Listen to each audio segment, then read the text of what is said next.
میرے ہاتھ میں یہ کتاب ہے فقہی احکام و مسائل فضیلت الشیخ صالح الفوزان کی، مترجم ہے مولانا فاروق اصغر صارم، اور اسے دارالسلام پبلیکیشن نے شائع کیا ہے۔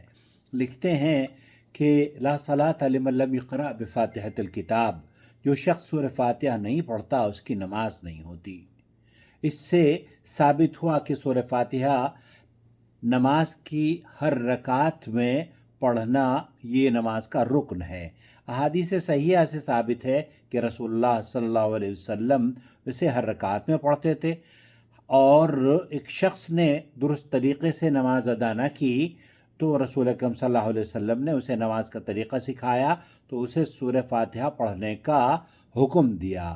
اب رہا مسئلہ کہ مقتدی کو سورہ فاتحہ پڑھنا چاہیے یا نہیں، اس کی فرضیت کے تمام علماء قائل ہیں، اور اس میں اہل علم کا اختلاف ہے کہ منفرد کو، امام کے پیچھے مقتدی کو سورہ فاتحہ پڑھنی چاہیے یا نہیں۔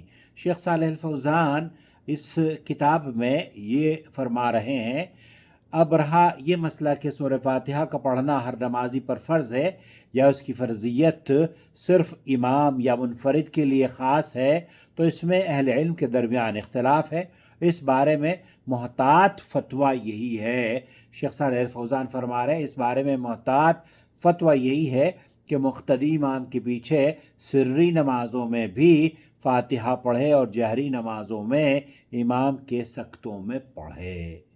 امید ہے وضاحت ہو گئی ہوگی کہ نماز میں سورہ فاتحہ پڑھنا نماز کا رکن ہے، اور وہ آپ چاہے سری نماز ہو، ظہر اور عصر ہو، یا فجر مغرب اور عشاء ہو، یا نماز جمعہ ہو، یا نماز جنازہ ہو، ہر نماز میں سورہ فاتحہ پڑھنا نماز کا رکن ہے۔ کیوں؟